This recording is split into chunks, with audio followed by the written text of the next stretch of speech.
And so we reach the final dungeon of Tales of Symphonia. Music here is Last Battle Decision. And it is definitely Decision. I quite like this song. It's really sort of epic and it really fits the whole mood for this final battle, essentially. Well, nothing essentially about it. It is the final battle. This is what we're going towards. We will be going back and doing optional side quests as soon as we're done with the dungeon, because to get some of them you need to see the last scene before the final boss. So we will be doing them, and then we'll be taking on Mythos. Because if you hadn't guessed it yet, Mythos is the final boss. Yeah, totally not obvious in the slightest.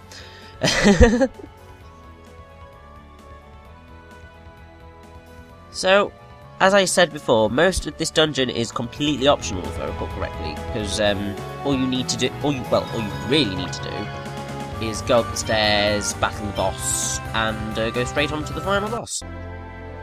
But I don't want to do that, because there are chests in here that we want to get. Now, I'm sorry, Colette, but I'm having my final party for this dungeon.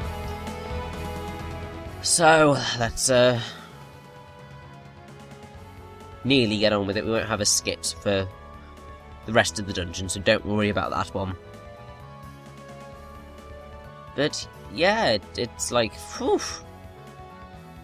Now, if you wanted to get Zelos's Gigolo title, there is a glitch that you can do, which requires you to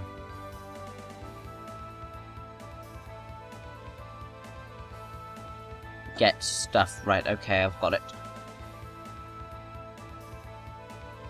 So, basically, if you return to Meltokyo after receiving the spider figurine, chip dagger, and mirror shard, but before you pick up the Derris emblem, make Zelos your on-screen character, go to the house, talk to his butler Sebastian, you get the title, even if you haven't talked to every female NPC in the game. You can actually, it basically means you can do it without flirting at all, which is actually quite cool. You're gonna regret this. Now, apparently there's also another glitch that you can do, which gives Lloyd the ability to wield the Eternal Sword in battle. Basically, you have Lloyd cast Falcon's Crest.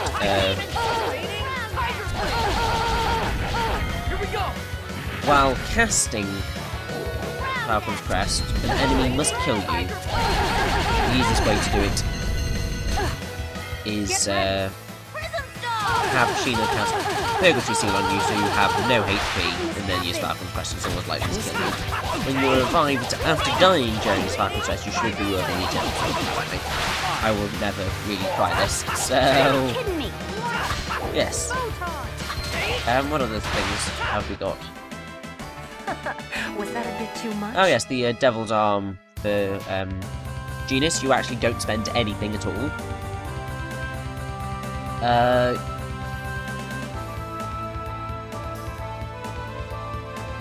Apparently you can also enter something that someone dubbed God Mode. Basically, you go into a battle with low HP, and when you're able to use a unit attack, use it immediately. Now, just as you get hit and lose your remaining HP, quickly unleash your unit attack. The timing must be perfect.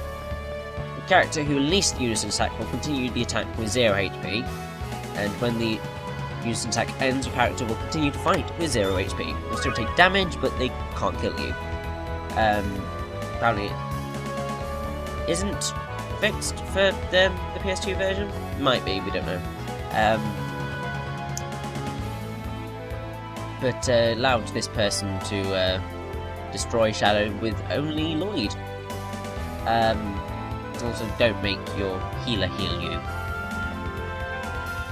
But yeah, you can literally then beat anything because you are technically invincible. You can also get an infinite combo right, basically you need any fighting characters that have magic abilities. So Kratos is a good example. Set any of Kratos' texts to a magic skill, like maybe forward B or something. Make sure he can link magic after the last hit. In battle, find an enemy you won't do much damage on. Have Kratos do as many swings as he can, holding the forward button.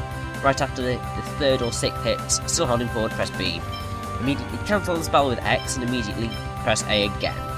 Don't let go of forward, it helps a lot if you're holding forward and doing it. It'll take a few tries to get it and be super fast, but yes, then you can get an infinite combo apparently. There's also a cat's village glitch. If you talk to the cat who asks you if you want to sleep, say yes. He says it's only 50 gold a night, but if you look at your gold afterwards, you didn't spend anything, so you can get a free in there.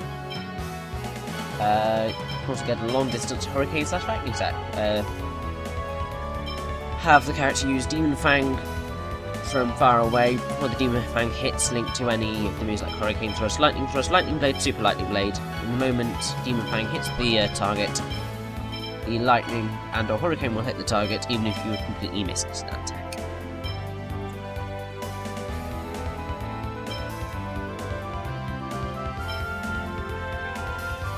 Now, I'll talk about another of the glitches a little bit later because I struggled to pull it off.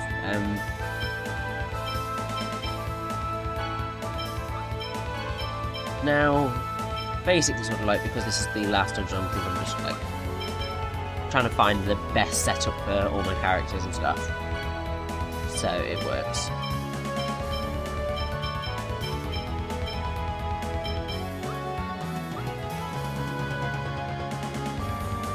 Now, as I said before, there is an optional dungeon,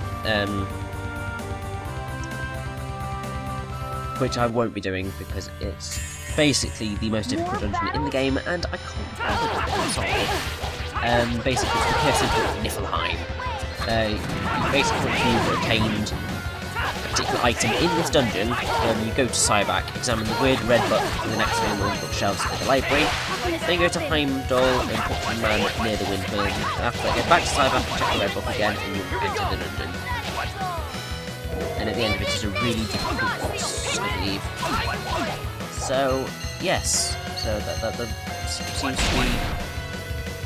Go! Prism Star! Yay, for Prism Stars! Now, apparently, Bakura, which is the enemy that we fought in the Earth, in the Temple of Earth, you can find it somewhere else, but I can't be bothered. It's actually from Xevious, which is apparently Namco's famous game released in 1982. Doesn't sound very familiar to me, but oh well. It is there. I don't know, I'm literally just trying to take up some time with facts and figures and stuff. Because as you can probably tell, a lot of this dungeon is very samey. This is gonna be a piece of cake. This can't be good. Because it's basically just a massive castle where you go around and kill things and get chests, and it's completely optional. So, yes. Now let's, as randomly as, remember when I did Sonic Colors, I did a lot of TV trips and stuff? I might as well, I was just warming up. have a look at Tales of Symphonia just for a little bit of amusingness. Apparently Tales of Symphonia meets the TV trope of abusive parents. Because in the OVA, Dirk beats up Lloyd because he used an X-Sphere to protect himself and Colette. Judging by how Dirk is characterised and how normal the Pokemon special got away with worse, but was likewise still portrayed as a good father, it's probably a case of values dissonance rather than deliberately portraying Dirk as a bad father. Dirk's not a bad father. Also, Zealous never had the nicest relationship with his mother, as she was forced into a loveless marriage, even though she probably loved someone else. Now, this is a bit that I don't think is revealed in this game. I don't quite know when it is revealed, but basically she was killed in an attack that was intended to kill Zealous, and her last words to him were, "You should never have been born." It's shown in the manga that even before this she was a cold and dismissive of Zealous, often making the excuse that she's ill or has a headache to get out of having to see him. Definitely explains why he's messed up.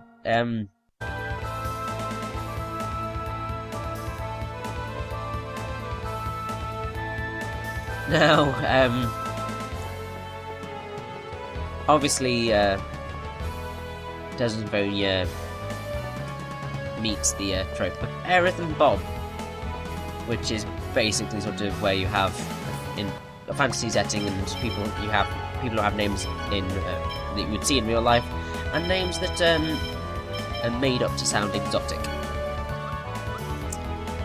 So you've got normal names like Colette and Lloyd. Colette's not that normal, but you have got like Nicolette, which is still unusual, but it is a name, and so is Colette. But then you have names like Mythos and Kratos, which don't quite match.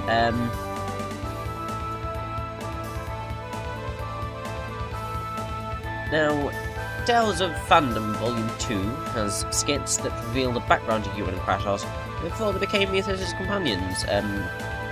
They were soldiers that fought on opposite sides of the war in Symphonia's backstory, apparently. And then obviously they came together, and yes.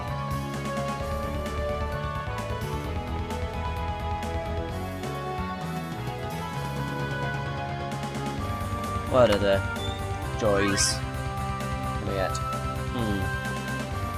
Awesome but impractical. The summons, yes. Colette's sacrifice spell, yes. Any of the Hyugis, which are the mystic arts, they're called Hyugis in Japan. So like, Brisea's Crimson Devastation, which is only in the PS2 version, is especially ridiculous because it requires her to be the only surviving party member and be below 16% HP, amongst other requirements, which is ridiculous. Then you've got Beam Spam, because apparently these moves get used very frequently. You've got Judgment, Ray, Holy Lance, and Prism Sword. Certainly no Holy Lance in this game. And also there's Judgment. Judgment is one of Kratos' moves, but I've not really come across it too much, which is weird.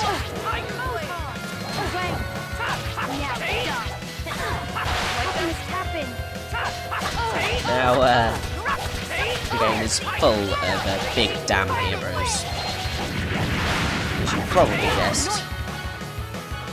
Basically, it's any time the heroes get save the day in a big awesome manner. Kratos saving the party from Jar at the beginning of the game, the rest of the party saving Lloyd from Bota, Sheena at Pavar's ranch, Bota saving Yggdrasil, while saving the party from Yggdrasil and Kratos the first time you go to the observation. Bota again, saving the party from Rodal's flooding lair. Mythos summoning Asuka to get the party out of the sealed chamber. Ewan helping to delay Kratos. Ewan again when he shows up and tells the party an alternate route into the Towers of Age's sea chamber. The entire party revealing that they survived and helping Lloyd defeat Kronima. Zealous or Kratos were reapplying Colette's key quest, giving Lloyd the last item he needs to wield the Eternal Sword, and helping Lloyd defeat Yggdrasil.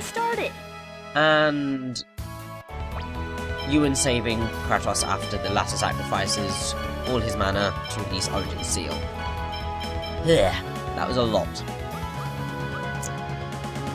You've also got the black and white morality, which is kind of deconstructed a bit, because Lloyd believes the world works that way at the start, and basically he learns to fight for actual reasons rather than just those guys are evil.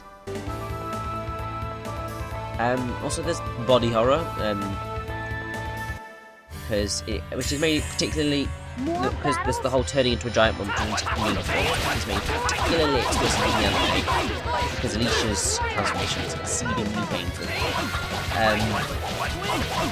There's also a lot of bonus material in the opening, because there's 6 Omakis, or bonuses, and they all have no fourth wall whatsoever in the shape. which is rather amusing.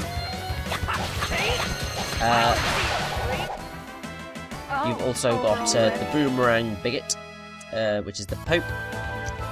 Oh my god, what an idiot he was. There's also Breaking the Fourth Wall. There's one skit which involves Regal and Presea talking directly to the player. You've got the OVA bonuses, and you've also got the Tower of Mana quick jump skit. That is made a bit more frequent in a lot, if I recall correctly. Let's see what other things. Chronic backstabbing disorder. Ewan, Kratos, Zelos, and Mythos. This has led to the rather appropriate observation that there is no OS interest. Although Ewan, yeah. That was disappointing.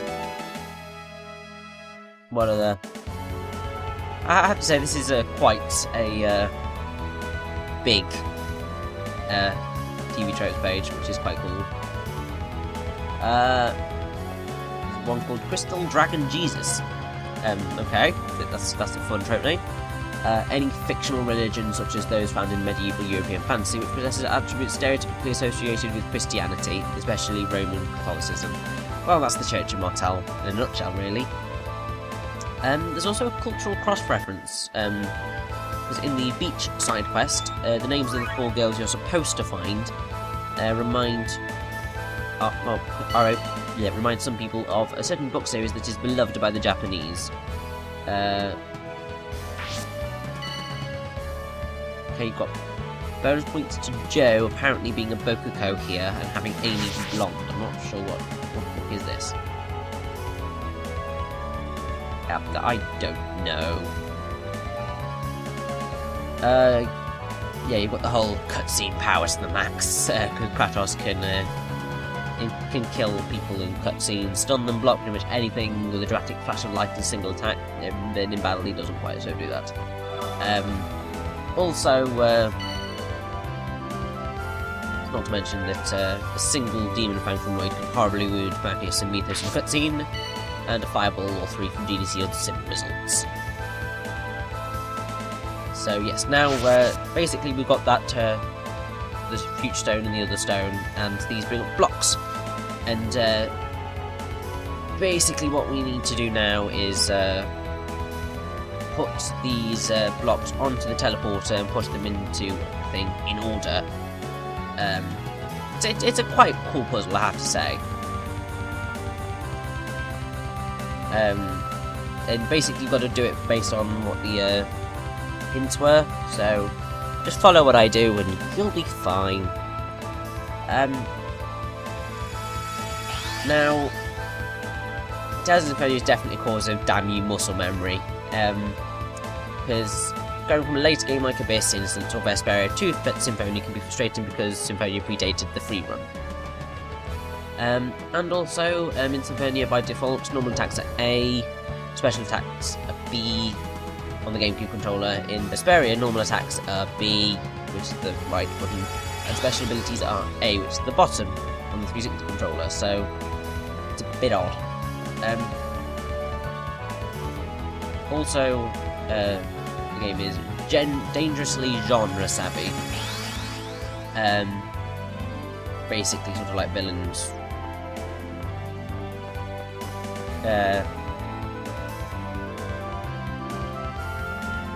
Point out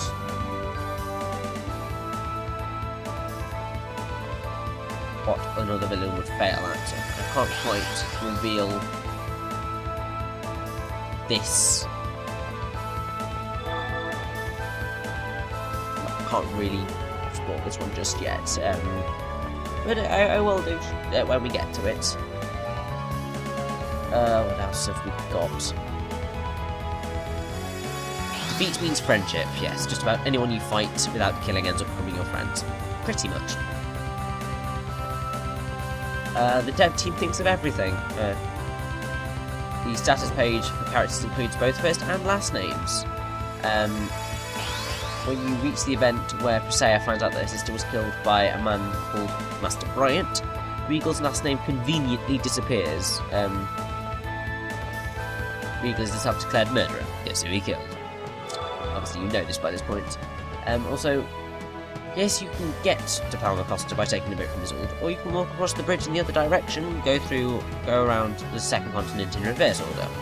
Still end up visiting all the major destinations and seeing all of the mandatory scenes, and the story will still make a modicum of sense. There's even some scenes that you can only see this way, and once you've level grinded against the enemies from the far end of the continent and bought the good weapons, once you get back around to Palma Costa, every fight is a cakewalk. And you can actually recruit Sheena early, and there are scenes that only play if she's present at the time.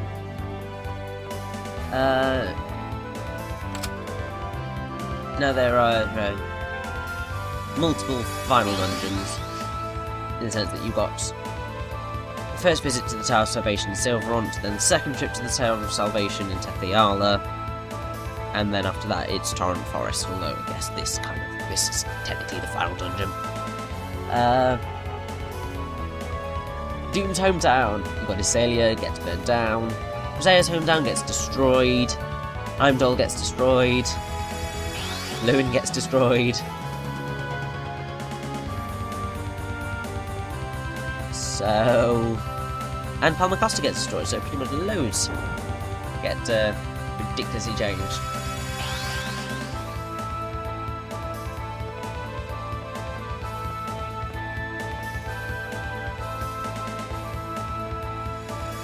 Now, there is a Deus Ex Machina in Tales of Symphonia, but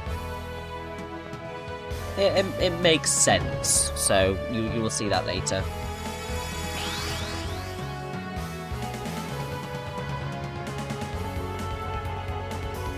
Now, there's the room in Moldaya, which has got 5 floors, each with 2 identical small rooms, but all but one of them are completely empty. So it's just like, what? Why does this exist?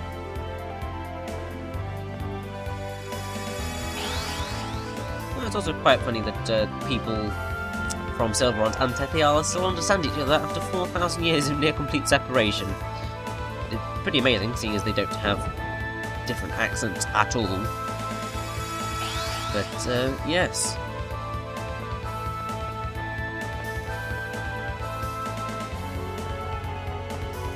Now, all of Sheena's ultimate outfits are complete fan service, and lots of teasing, I should think.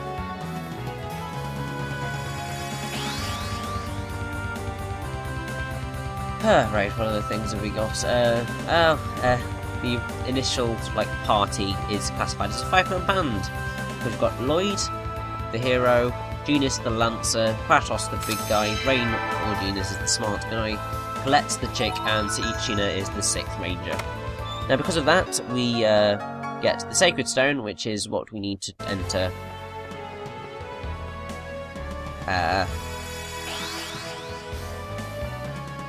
Niflheim, but we're not going to do that. And now we're literally going to head off, go murder the boss of this dungeon, which is a massive, big dark dragon thing, which is a bit creepy, but oh well. There's a lot of foreshadowing in Tales of Symphonia. Most of it is only obvious in plain sight or during subsequent playthroughs. There's even some on the Western box art, so all the characters, Lloyd / Colette, Sheena / Tethe'alla, that appear on the cover. It's showing the 2 Sylvarant and their counterparts. Also, the reason why Mithras and Colette look so similar, Kratos being Lloyd's father is hinted at multiple times. In the beginning he asks, "Your name is Lloyd?" Got the interaction with Noi, she gets uncharacteristically angry at the bar when he insults Lloyd's parents, he even kills him before Lloyd can. Then even you and both notice a resemblance, both dislike tomatoes, and whenever the party goes back to Dirk's house, Kratos is always standing at Anna's grave. So yes, that boss was really, really easy.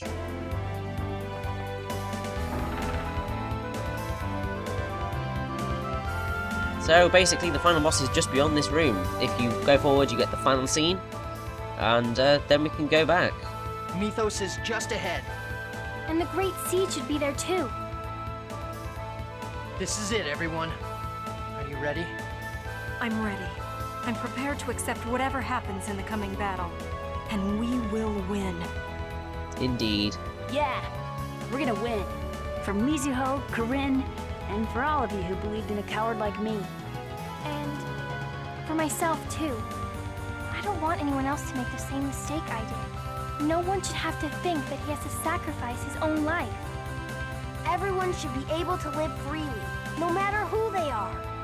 Humans and elves, and even us. It's okay for us to be here, in this world. Yes. That's why we must recover the Great Seed from Mythos, and revive the giant tree. Without it, not only will we be unable to restore peace between the different races, The world itself will die. We can't let that happen. We Indeed. must reunite the worlds. Afterwards, we shall make a new promise to the new world. The people that I like and the people that I don't both have the right to live in the same world as I do. Because that's the way things should be. So count me in. I won't run from this one. All right, let's go. We're going to restore a world where everyone can live freely. Quite right. So, we could just go straight on to do the final boss now, but we're not going to. We're going to go right back down to the world below and do on some side quests. Yes! This is going to be fun! Woo!